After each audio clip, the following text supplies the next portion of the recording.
آپ کے سوال اور ہمارے جواب تو پوچھیں۔ السلام علیکم طلعت صاحب، عمران بات کر رہا ہوں کیلیفورنیا سے۔ پوچھنا ہی چاہ رہا تھا کہ جس طریقے سے پاناما کیس کی ہیئرنگ کے دوران میں مسلم لیگ کے رہنماؤں کے لیے گاڈ فادر اور سسیلی مافیا کا لفظ استعمال کیا گیا تھا، تو جس طریقے سے متی اللہ جان اغوا ہوئے، ساجد گوندل غائب ہو گئے، اور بندوق کی نال پر جس طریقے سے آئی جی سندھ کو اغوا کر کے اپنی مرضی کا فیصلہ کروایا گیا، تو ماضی کے انصاف کے ٹھیکیدار اور ان کے پیشرو کیا اس بات کی تفصیل بیان کر سکیں گے کہ سسیلین مافیا کس طرح ایگزسٹ کرتی ہے؟ دیکھیں، ایک تو یہ جو کیٹیگرائزیشن ہے، اس وجہ سے میں نے پچھلے پروگرام میں بھی کہا تھا کہ ہمیں منصفین سے شاعری نہیں چاہیے، ہمیں منصفین سے بڑے بڑے مکالمے نہیں چاہیے جس سے ہمارا انٹلیکٹ کے اندر اضافہ ہو۔ ہمیں یہ اعتماد چاہیے کہ جو آپ بات کر رہے ہیں اس کے پیچھے ذاتی تعصب کار فرما نہیں ہے۔ ہمیں یہ تسلی چاہیے کہ آپ انصاف کی کتابوں کو جب کھولتے ہیں تو صرف من پسند کے یہ پہلے سے مارک شدہ صفحات کے اندر جو پہلے سے ہائی لائٹڈ قوانین کی من پسند کی تشریح ہے اس کے تابع آپ کام نہیں کریں گے، یہ تسلی چاہیے۔ اور اگر یہ دونوں چیزیں نہیں ہوں گی تو آپ کہتے رہیں سسیلین مافیا یا گاڈ فادر، تو اب وہ کدھر گئی ٹرمینالوجیز؟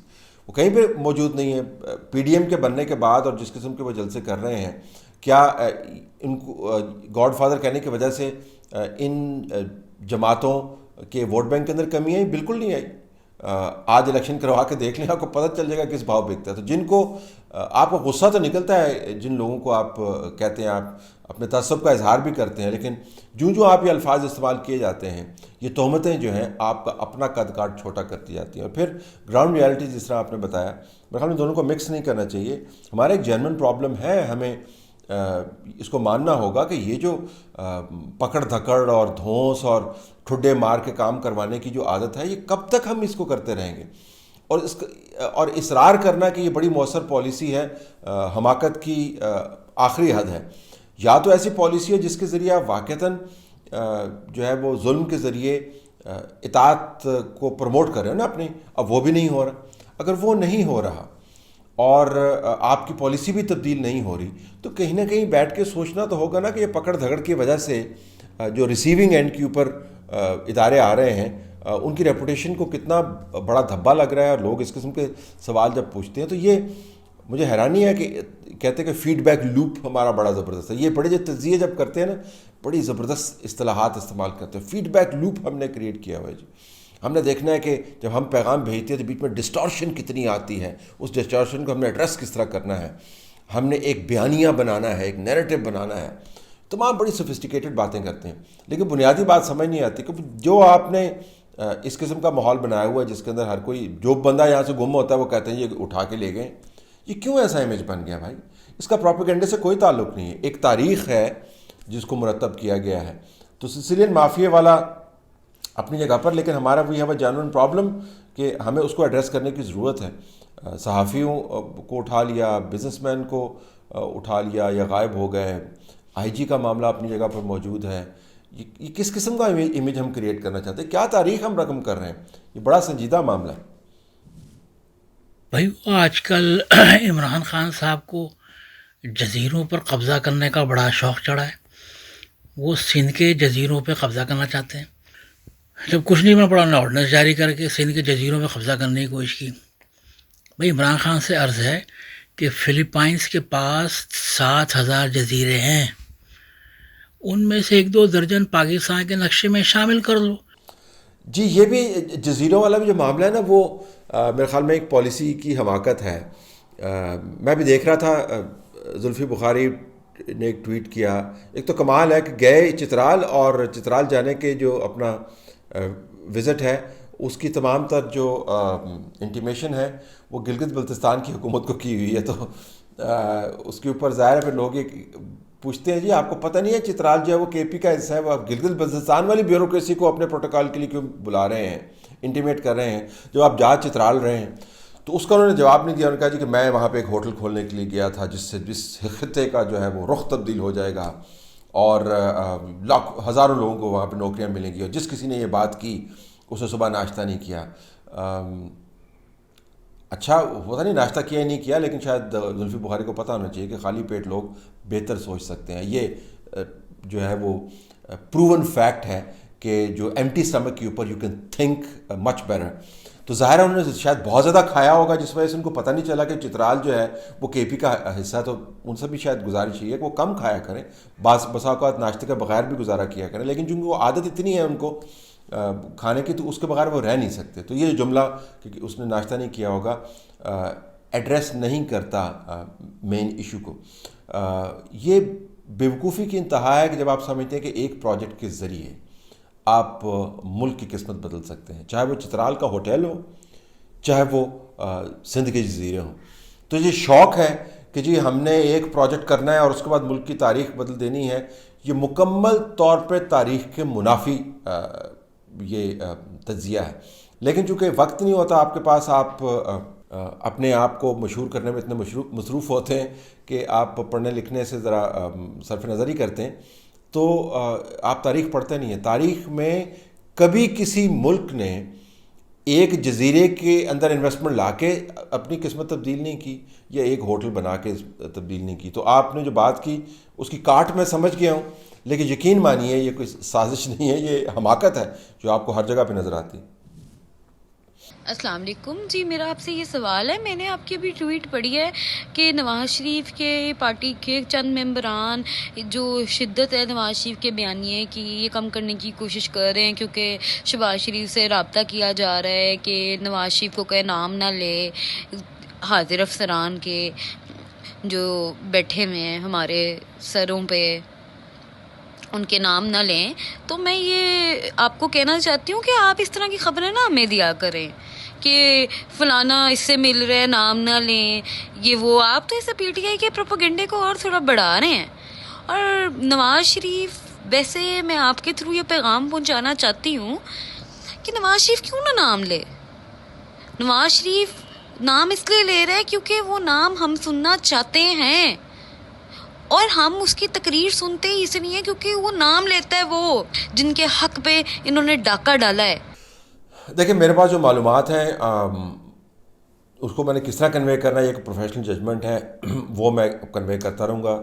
آپ نے مشورہ دیا اس کو میں ذہن میں رکھ لیتا ہوں, لیکن مجھے نہیں سمجھ آتی کہ اس سے کسی بھی پارٹی کا پروپیگنڈا جو ہے وہ اس کو کیسے تقویت ملتی ہے. یہ میں سمجھتا ہوں کہ کوئی ہر خبر کا کوئی نہ کوئی امپیکٹ ضرور ہوتا ہے. معلومات کے بہاؤ سے کیریئرز بھی اثر انداز ہوتے ہیں, اور سیاسی معاملات کے اندر بسا اوقات سہولت ہوتی ہے, بسا اوقات جو ہے اس کے اندر مشکل پیدا ہو جاتی ہے. تو یہ یقیناً ہوتا ہے, لیکن اس خوف سے یا اس احتیاط کی وجہ سے کہ ہماری معلومات کی وجہ سے کسی کے دل کے اندر کیا شک پیدا ہوگا, ہم معلومات بھی دھوڑ نہیں کر سکتے. اس طرح تو پھر کسی قسم کی کوئی بھی معلومات جو ہیں آپ تک نہیں پہنچانی چاہیے, کیونکہ اس معلومات کا ان معلومات کا آپ کے لیے اگر مثبت اثر ہے تو کسی کے لیے منفی اثر بھی ہوگا. ایک تو یہ.